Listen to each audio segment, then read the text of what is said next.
mbokk asalaamaaleykum ñu del soit ak yéen seen télévision nationale RTS nga jot leen xibaar yi fi rusande ci subaak léegi ci bopp xibaar yi sa tabu ci bopp réewu Sénégal tax na nag ba ndaw yi si Ghana yëpp di ci bàyyi xel muy nag kàddu yu jugee ci njiitub réewu Ghana mu jëmale ko nag ci président de la République Bassirou Diomaye Diakhar Faye bu mu fa demee ab tukkib liggéey ak it tukkib xarito njiitu Pastef Ousmane Sonko di njiitu gouvernement bu Sénégal ak Jean-Luc Mélenchon ñoom nag daal amoon nañu ab ndaje bu am solo ci daara ju kawe ji ci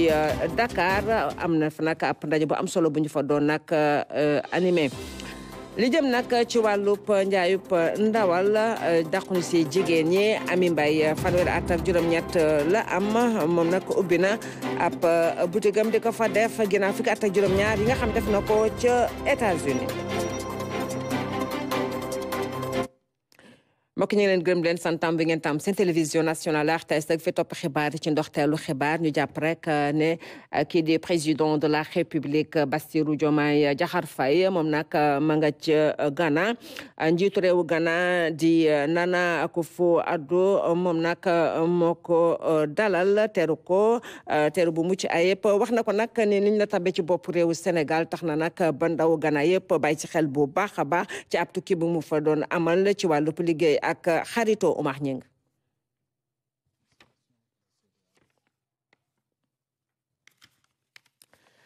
nu jàpp rek ne njiitub gouvernement bi di njiitub parti Pastef di Ousmane Sonko moom nag daje na ak Jean-Luc Mélenchon mi taxawal France Insoumise am na nag ab ndaje gi nga xamante ne rek doon nañu ko jiite foofu ci daara ju kawe ji ci Dakar ñu duppe ko Chante Diop lañ fa doon waxtaane bokkoon na ci daal ëllëgu réew Afrique yi seen digg ak tugal Seydina Alioune Fall. Jean-Luc Mélenchon nekk njiital France Insoumise ak Ousmane Sonko mi jiite parti Pastef ñoom nag dalal nañ leen ci université Cheikh Anta Diop bu Dakar ñaari leader yi daal di animé benn conférence bi nga xamante ne nii liñ ci waxtaanee moo di relation yi dox ci diggante Afrique ak Europe waaye nag am na question bi nga xamante ne yëkkati nañ ko mu di li nga xamante ne nii xew na ca Palestine ñoom ñaar nag daal di nañ ci wax ne li nga xamante ne nii moo di boom bu ñuy boom palestiniens yi foofu ca Gaza nekk na loo xamante ne nii faw nag communauté internationale daal di ko dakkal révolution bi nga xamante ne am na ci Sénégal ci atum 2024 tey ci ginnaaw sa nag ñu tabb président bii di Diomaye Diakhar Faye ak it Ousmane Sonko ci nguur gi nekk na loo xamante ne ni tamit ki nga xamante ne moo di Jean-Luc Mélenchon daal di na ci wax nee na nag lii di initiative populaire nekk na lu am solo nag ci réew ndaxte ñi nga xamante ne ni ñoo di askan wi ñoom ñooy wax li nga xamante ne ni moo di seen mbëbët moo di seen bëgg-bëgg ki nga xamante ne moo di Ousmane Sonko mi nga xamante ne ni nag dafay ñëw ci conférence bi ci grand boubou traditionnel bi nga xamante ne nii moo di yëre cosaan bu Afrique daal dina nag wax li nga xamante ne nii moo di bëgg-bëgg askanu Afrique bi maanaam ñu xoolaat seen diggante ak tamit Europe xoolaat li nga xamante ne nii ñu ngi koy jëflanteel ak tamit continent boobule waaye nag ay question yu bëri yëkkati nañ ko foofulee ci amphithéâtre bi nga xamante ne nii tuuti woon na lool ngir nag dalal étudiants yi ak tamit enseignants yi nga xamante ne nii ñu ngi woon ci université Cheikh Anta Diop bu Dakar. bokk na ci li ñu waxtaanee li nga xamante ne nii moo di teewaay militaire étranger yi nga xamante ne nii nag ñu ngi fii ci Sénégal ak tamit lii di homosexualité ak it li nga xamante ne nii mooy nan la ñuy def ba gérer ressources naturelles yi nga xamante ne mi ngi fii ci Sénégal. jërëjëf Seydina Alioune Fall musée ci wàllu njàng meek njàng li ma ak gëstu bi loolu nag bokk na lañ doon waxtaanee ci bëccëg ba àdduna si yëpp seq ci wàllub musée mi barab yu am solo yu nga xamante ne lépp la aju ba ci wàllub taarix dañ ko fay fekk ci wàllu cosaan ak aada ak gëstu li ñu bëggoon rek mooy comité national bi daal seen bëgg-bëgg mooy taxawal la nga xamante ne rek mooy lépp la aju ci wàllub taarix ci wàllub cosaan ak aada jaarale ko ci xarala yu yees yi ngeen ci mën koo daloo ci anam yi mu gën a baaxee ci anam yi mu gën a gaawee Fatou Diouf. musée day wone patrimoine bi mu denc di jàngale waaye tamit di joxe mbégte ngir ñi nga xamante ne dañu bëgg aar ñu ñëw di saytu œuvre d'art yi nga xamante ne artiste réew mi ak yu bitim réew defar nañ ko ci biir musée tamit mën nañ ci jàng saytu waaye tamit sàkku ci xam-xam njëriñ wile la musée amal société. musée taqale ko ak école ak gëstu waaw mu mel na ni ñu ngi ci daara ji wante ku nekk ci daara ji tamit yaa ngi gëstu pour wut xam-xam ñu xool nag ci diggante boobu musée moom lan moo fay wareefam ak ban lan la am lu mu ñu ko mën a méngaleel ak njàngat ak gëstu. ci jamonoy xarala yu bees yi nag musée yi desuñu ginnaaw ñi nga xamante ne dañu passionné d'art mën nañu ci seen téléphone seetaan ay exposition mu nekk lu am solo di gën a ñoŋal mission wu musée yi ci biir réew mi ak bitim réew. nga musée numérique moom boo déggee ñuy wax numérique rek dañ koy tuddee sax beneen français sax dañuy wax musée virtuel wala ñu naan musée digital mais lépp luñ ko mën a woowee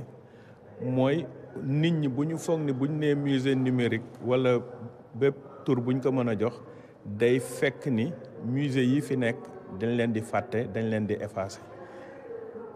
am na métier bu ñu tuddee médiation culturelle mooy diggante objet yi ñu def ci musée bi nit ki dox seen diggante moom ak public bi mbir moomu liggéey boobu lañ tuddee médiation culturelle. médiation culturelle boobu dafay jëfandikoo musée numérique pour gën a pousser nit ñi ñu ñëw seetaan ci musée bi ndax musée numérique du lépp ci musée bi lay wone. am na ay activités yu am ci musée bi kenn du ko wane ci biir. bés bi ñu jagleel musée yi ci àddina bi fukki fan ak juróom-ñett ci weeru mai lañ koy màggal comité national du conseil international des musées fas yéene ko féete ci àjjuma tey ji dundinu Cheikh Anta Diop lañu fas yéene wone ngir ndaw yi mën cee roy. tey ñu ngi wax ci Cheikh Anta Diop Cheikh Anta Diop day lim ñu jàngal ñett la mooy xam sa bopp boo xamul sa bopp doo mën a dem gëm sa bopp it ndax boo gëmul sa bopp doo ñeme bëgg sa bopp it ndax boo bëggul sa bopp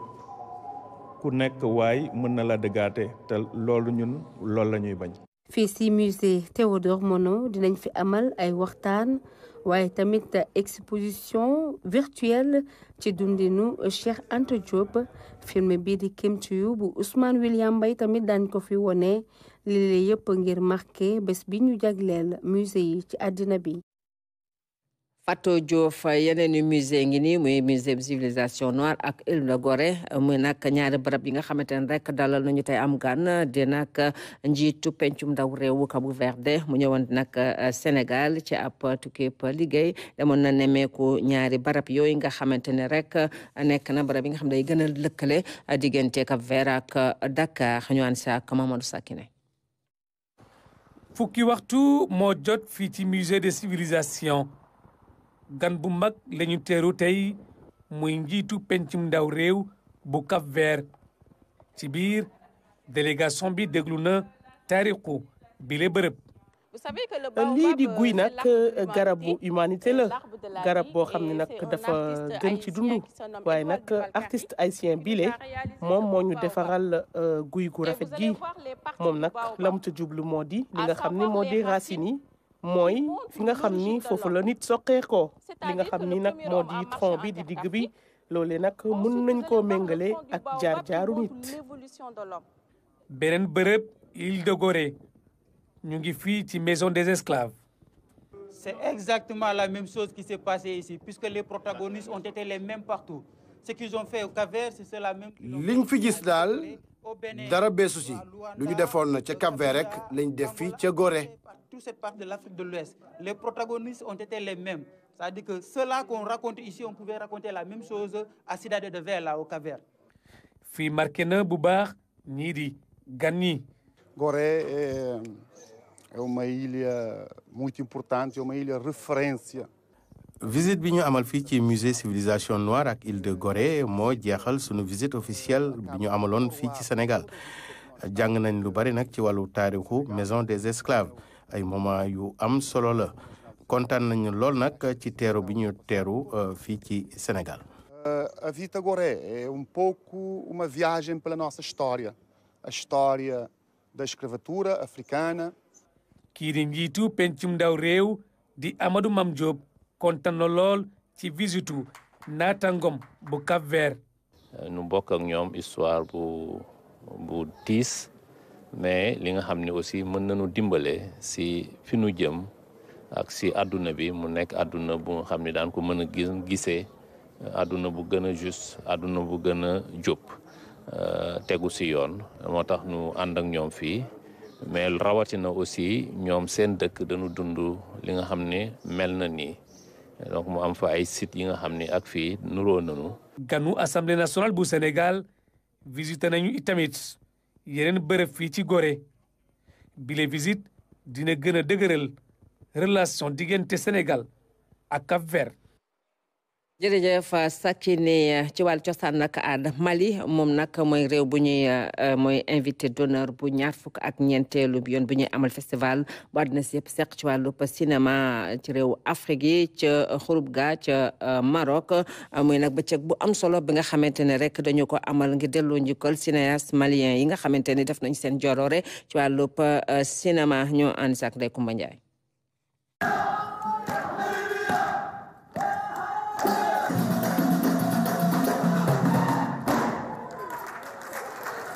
gannaaw ba ñu tegee ay film malien yuy jongante ci festival bi ak yi nga xam ne itam bokkuñu ci ñi ngi màggal bis bi ñu jagleel Mali.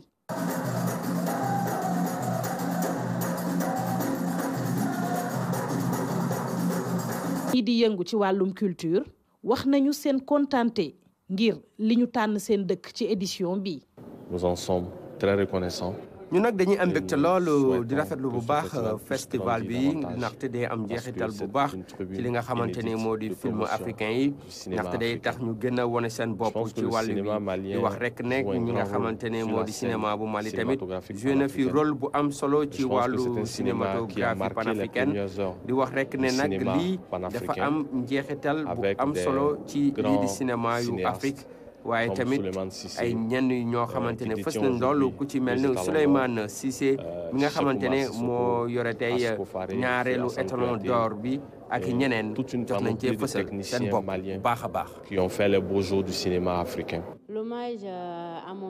mbégte bu rëy laa am ci gis ni Maroc ñoo ngi sargal Mali ndaxte sargal ko mooy rek wone film yi nga xam ne ni ay malien ñoo ko def waaye tamit jox gëdd production yooyu. cinéma malien nag am na ay jafe-jafe at yi ñu weesu waaye mi ngi góorgóorlu ngir mën cee génn. réalisateurs maliens se battent et produisent chaque année des courts. réalisateurs yi bàyyeekoo Mali tàmm nañoo def ay film court ak long métrage loolu day faral di feeñ ci seen film yi dem bitim réew. même au FESPACO on était très bien représentés. naturellement ce cinéma a connu des hauts et des bas. cinéma nag boo ko waxee xam ne domaine bu jafe la ba tax na léeg-léeg muy sooxe léeg-léeg mu dox lu nu mel sax moo tax ba ñu gis ne yenn réew yi léegi jóg nañ si waaye nag ñuy wax ne dañoo nekk ci jamono joo xamante ne ñu ngi defarwaat maanaam reconstruction ba tax na lépp lu ñu bëgg mooy fexe ba fi nga xamante ne fa la cinéma nekkoon ñu tegaat ko fa lu nu mel nag dafa laaj ñu daal di boole suñuy doole ak suñuy kattan. ab raaya jox nañ ko kii di directeur bu centre national de la cinématographie di Fouseyni Maïga. 24e édition festival international de Khouribga bi li mu gën a def mooy fësal li nga xam ne wàllum tradition ci Afrique ngir gën a mën a fësal li nga xam ne mooy cinéma africain. jërëjëf Ndeye Coumba Ndiaye sa tabbo ci bopp réewu Sénégal tax na nag ba ndaw Gana yëpp bàyyi ci xel bu baax a baax di kàddu yu bàyyi ko ci président Nana Akufo-Addo mu juboo nag jubale ko ci président Bassirou Diomaye Diakhar Faye njiitu réew mi nag tey ji ci ajuma ji mu nga ca Ghana ci ab tukkeeb xarito ak liggéey ñoom ñaari kilifa yi nag waxtaan nañu ci lay gën a dëgëral diggante Sénégal ak Accra ñu ànd si ak Omar Ñing. bi mu yegsee ci Accra di pays réewu Ghana njiitu réew mi président Bassirou Diomaye Faye dalal nañ ko dalal bu mucc ayib mu fekk fi nag corps diplomatique waaye tamit yeneen kilifa yoo xamante ni wax nañ ko seen mbégte dalal ko fii ci réew mi.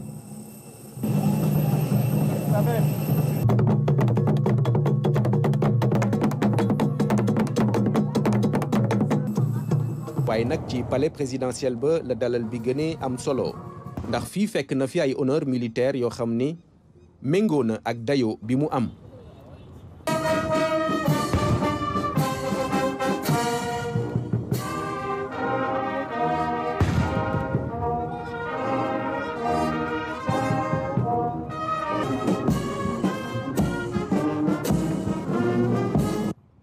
ci noonu kon la ñëwee gis naataangoom waaye tamit di magam président Nana Akufo-Addo di njiitu réew bu Ghana moom it mu wax ko mbégteem dalal ko fii ci réew mi ñaari réew yi nag am ànd boo xamante ni bu rafet la ba tax ginnaaw ba ñu ci waxtaanee ñoom ñaar feddali nañ ko ci kaddu yi nga xamante ni jël nañ ko ku ne wax ne dina def jéego yu am solo ngir rek Sénégal ak Ghana gën a amal coopération boo xamante ni domaine yëpp dinañ ko laal su ko defee mu gën a ñoŋ. waxtaanee nañu tamit nekkinu CEDEAO président Bassirou Diomaye Faye ak président Nana Akufo-Addo wax ne dinañu xar seen tànk tubéy ngir rek réew yi nga xam ni jamono ji ñoo am jafe-jafe ak kuréel gi ñu mën a dellu si ndax loolu rek mooy tax CEDEAO gën a mën a am gëdd bii nga xam ni moom la warloo ak àdduna ngir nag wan mbégte bi mu am président Bassirou Diomaye Faye président Nana Akufo-Addo am na benn banquet boo xamante ni amal nañ ko ngir rek feddali kóllëre moom it njiitu réew mi xaatim livre d'or bi wax ci mbégte waaye tamit gërëm sant président Nana Akufo-Addo ci dalal bi mu ko dalal fii ci Ghana. jërëjëf Oumar Gningue juróomi téeméeri million ci suñuy koppar moom la waa Senelec génne jagleel ko nag pèlerinage bu Popenguine ci at bi kilifa Senelec ña nga woon ca barab ba ñoo ngi waajal bu baax a baax xew-xewu diine gu am solo googu xaalis sek ci waajtaayu xew-xew diine bi nga xam ne nii moo doon Popenguine Day nguur gi daa woote woon ndaje mu ñuy wax CRD ngir jël ay matuwaay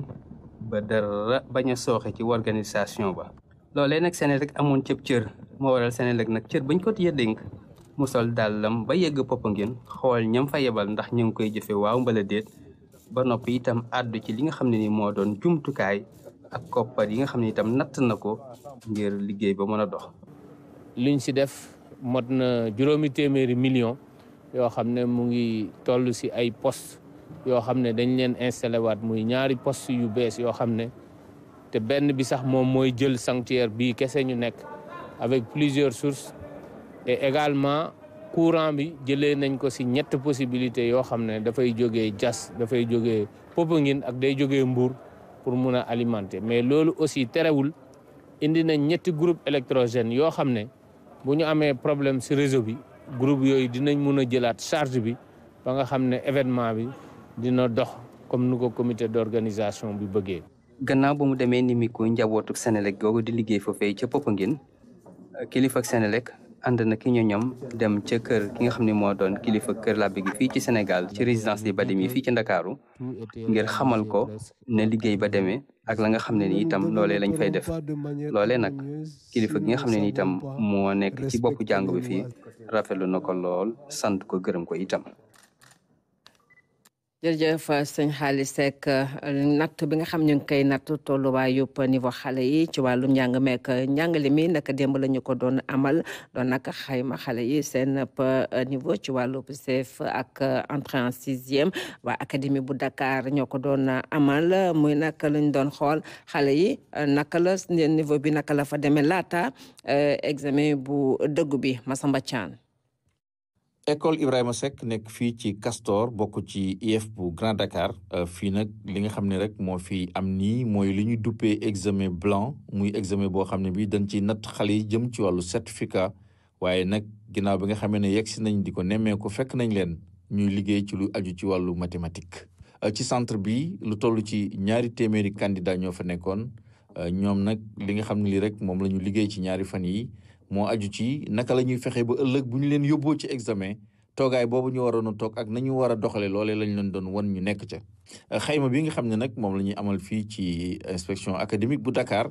jàpp nañu ni rek liñ ci jublu mooy fexe ba xale yi ëllëg bu fekkente ni examen bi ñëw na duñ ci doon gan. jongante bi nga xam ne nii rek mooy examen blanc bi aju ci CFEE ak entrée en sixième bi daanaka dafa am kuréel goo xam ne gi moom la ñu tegoon ci inspection académie bu Dakar muy kuréel goo xam ne gi nag am nay jàngalekat am nay inspecteur d'éducation ak ñeneen ñi nga xam ne tamit dañ ciy liggéey waaye day wax nañu ne liñ ci jublu bokk na ci xale yi naka la ñuy def ba seen niveau gën a yéeg laataa nag ñu leen di wax lan la ñu am ci résultat ñoom candidat yi buñ ci jàllee dinañu continuer seenum njàng ndax li nga xam ne mooy examen bi ña ngi koy amal ci ñaar fukki fan jàpp ci ñaar fukki fan ak benn ci weeru juin wi ñu dëgmal.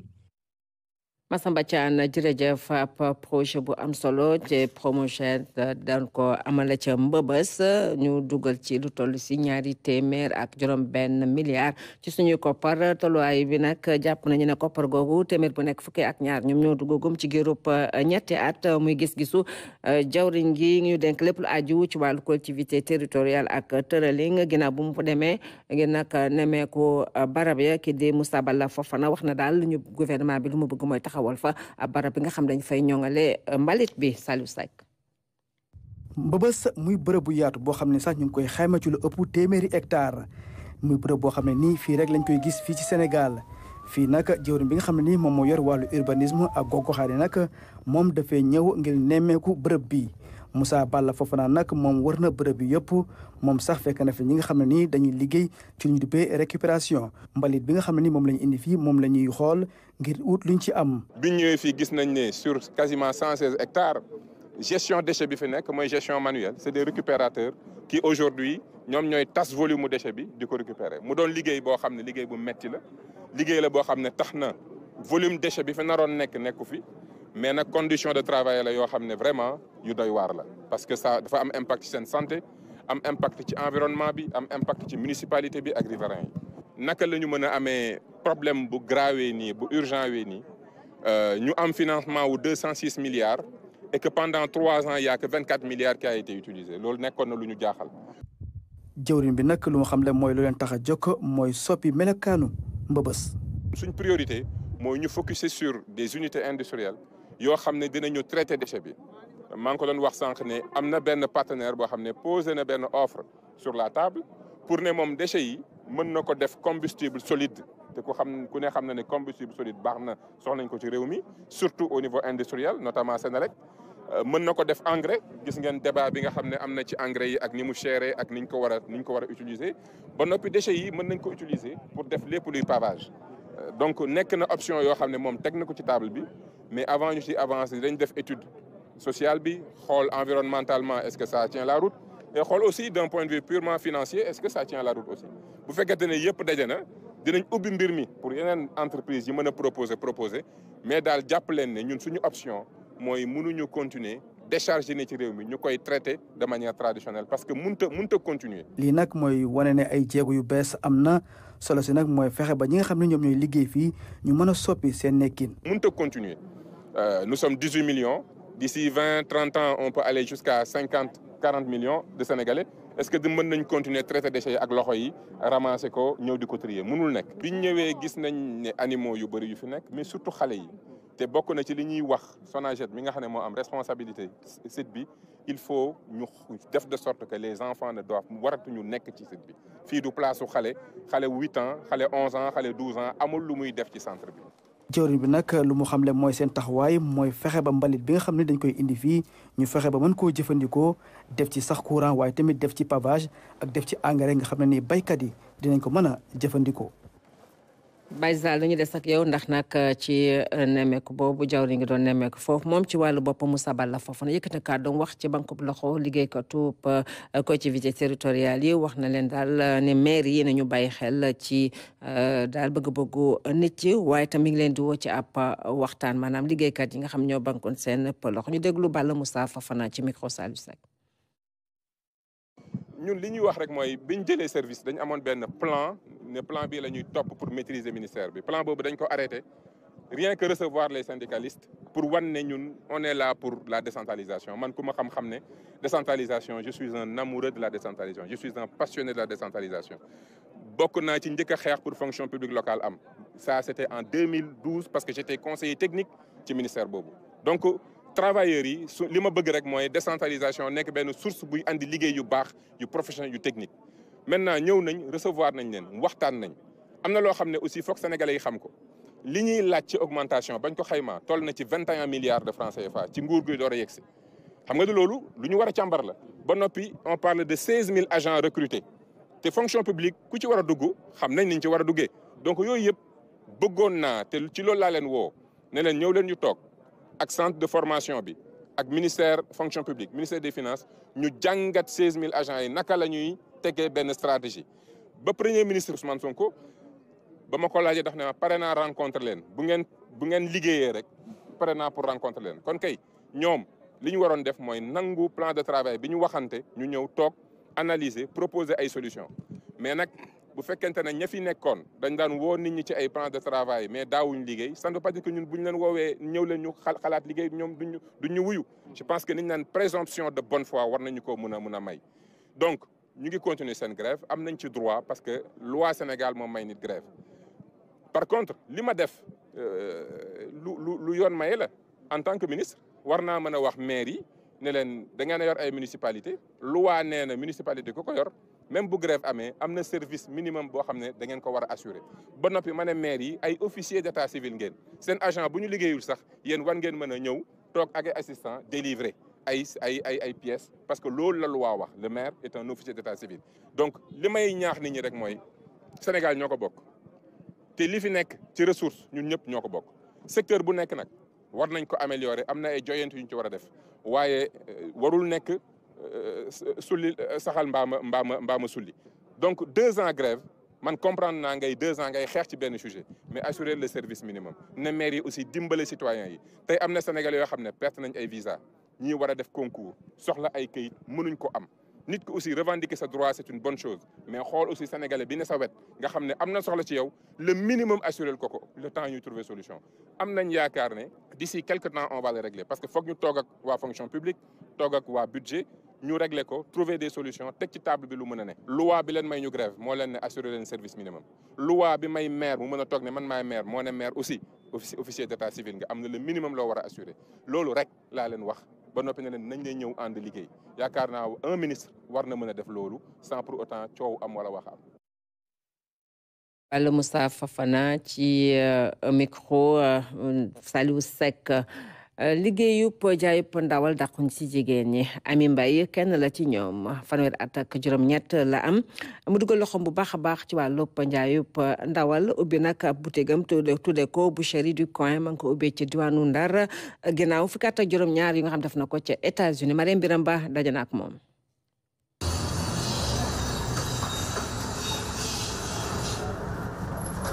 mu di ab nataal bu ñu dul faral di gis ñoo ngi ndax géej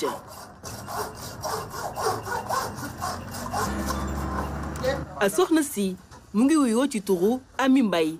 gannaaw bi mu defee fukki at ak juróom-ñaar ca États-Unis mu taamu ñibbisi ci réewam dugg ci njaayum yàpp. jaayam ndaw bi nag li ma si gën a dugal mooy dama dëkk Saint-Louis te quelquefois dama doon am problème pour am ndawal bi ma soxla ma doon obligé di ko commander ba Dakar si ki ma daan jaay foofu après si laa xalaat ne pourquoi pas dugg ci milieu bi. bi mu amee bac Dakar ci atum 2003 la dem États-Unis ngir àggali jàngam mu dem ba am fa master en management ci université bi nekk Philadelphie. Dakar laa juddoo fala màggee fala yaroo maa ngi nekkoon institution Notre-Dame fala amee sama BFM après ma dem Saint-Michel def fa série G moo fa jógee en 2003 si laa dem États-Unis foofu laa jàngee am fa samay diplôme ci wàllum business management fondé fa sama famille liggéey naa fa aussi dans le si même domaine bi business management ressources humaines laa fa def et puis bon li gën a tax ma ñibbisi c'était famille bi la njaboot gi bëgg leen indi Sénégal pour ñu mën fi yaroo jàngum alxuraan bi et tout ça fii la gën a yombee. ay atam tollu ci fanweer ak juróom-ñett sunu borom mu ngi ko dénk ñetti bant pas-pas ak jom gi mu làmboo waral tey mu dem ba ubbi ñaari boucherie du coin biir Ndar Géej benn ci avenue Rowane Ngom beneen ca Ngalel. vraiment macha allah bi ñu ubbee rek clientèle bi commencé nañ ñëw parce que déjà bu ñu gisee affaire bi nu mu bindoo rek dañuy am curiosité ñëw xool lan nañuy jaay fii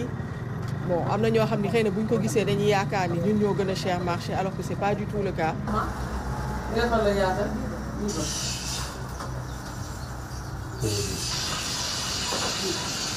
ñun dañuy romb di jëli xale yi suñu doom yi école seen ko xam nga cadre bi ni mu rafetee ak viande bi ni mu rafetee moo tax tey ñu ne xaar ñu ñëw découvrir ko vraiment ñu ñëw fekk fi hygiène vraiment nii ko jigéen yore nii daf mooy neex. bu ñu gisee lii dafa ñuy encourager rek pour que ñuy promouvoir entrepreneuriat bi surtout pour jigéen ñi aussi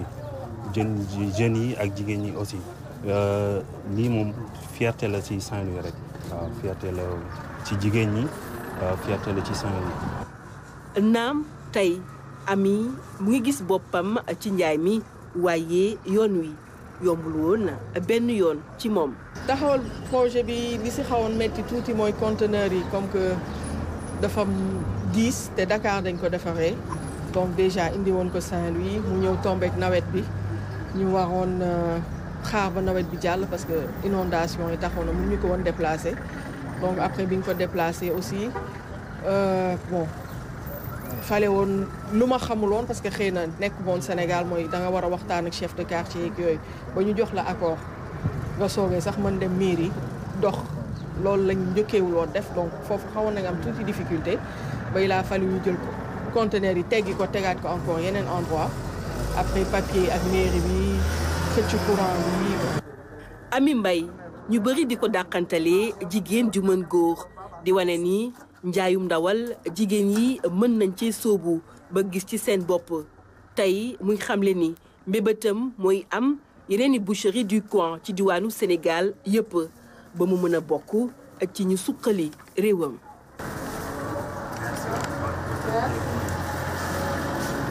jërëjëf Marième Birame Ba gëstu bi am na solo dëkk bi ñu naan Lounguéré Diab bi ci commune bu Doumgalawo ci département bu Podor ñoom nag dañoo yeewoo daal ak mbégte la ñu yeewoo ginnaaw ay at ñu bëggoon rek daloo ndox mu sell bi mu tëloon tëcc xeex nañu ba sonn ngir am ka ba waa PUDC ñoom ñoo ñëw nag sampal leen ab forage ngir nag génn fa seen coona Pabuna Thiaw. mu di ab doxin bu teey waaye tamit bu ànd ak yërmande bu bëri ndaw si di dellu si ci bërëb bi nga xam ne fii la mujjee gisee doomam bu jigéen xale bi nag ci teen bi la daanu ñàkk fii bakkanam loolu nag mu ngi am ay bés kese laata li nga xam ne moom moo di mariage biñ ko jàppaloon histoire bu métti boo xam ne soxna si mu ngi koy fàttali. fii nag boo fi ñëwee di nga gis ne wutum ndox mi nag lu métti la woon ci askan wi ba tax na sax am na ñeneen ñaari nit ñoo xam ne jot nañoo ñàkk seen bakkan ci teen bi nga xam ne xóotaay bi ñu ngi ko natt ci 100 mètre ak fukk. fii nag boo fi ñëwee di nga gis ne ndox mi lu am solo la loolu nag moo tax bu programme d'urgence de développement communautaire PUDC daal di fi tabax ab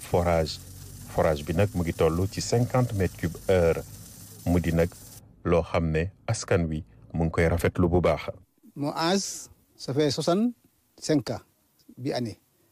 mais 63 ans bi yëpp ay jafe-jafe ndox la ñu amoon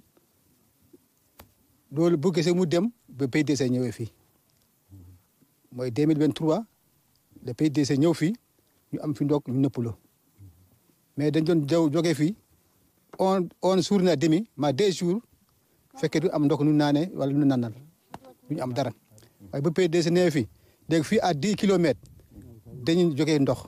château bi moo leen jox ndox.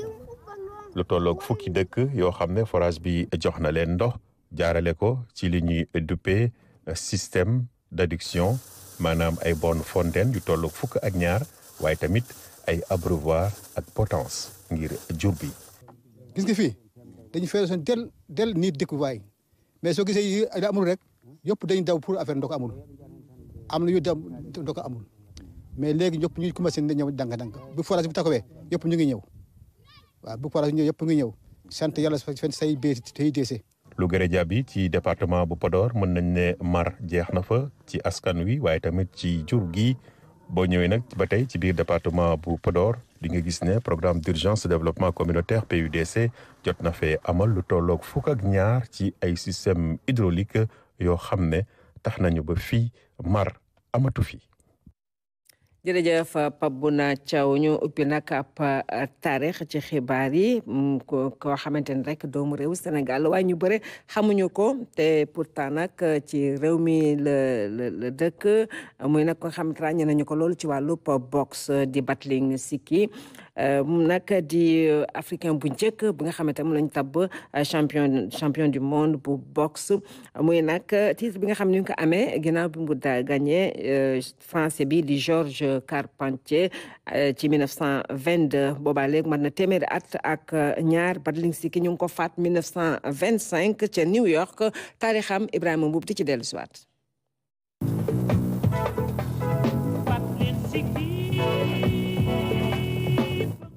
jaar-jaaru doomu Sénégal bu am dayoo taarix bu ñu bëri umpale Louis Mbarik Amadou Fall ñu ko doon woowee Battling Siki Ndar la juddoo atum 1897 màggee Guet Ndar bi muy am fukki at ak ñaar la ko benn tubaab yóbbu réewu France.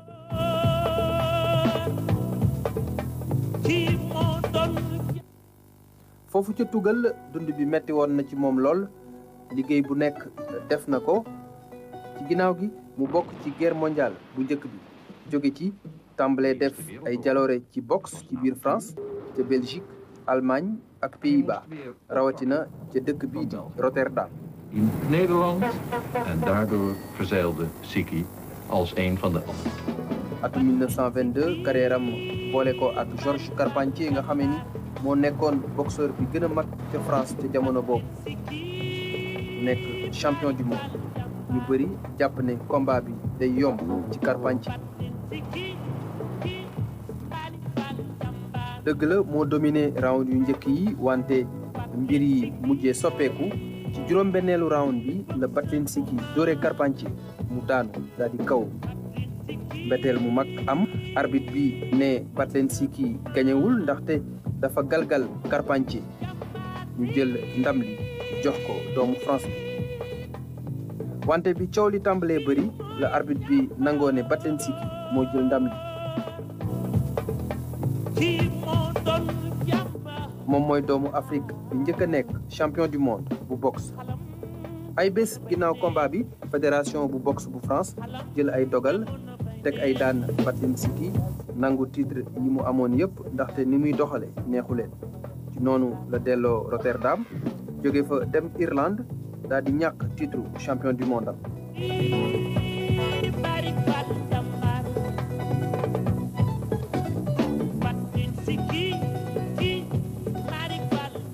bi loolu jàllee la dem États-Unis Battling Siki jànkonteeg ay jafe-jafe yu bëri ca Amérique mujjee fa ñàkk bakkanam atum 1925 ñaari bal lañu ko dóor mu faatu New York daanaka téeméeri at ginnaaw ñaawteef boobu li waral ñu rey Battling Siki dese naa leer xamuñu ndax agression la wala ku doon fayanto ak moom.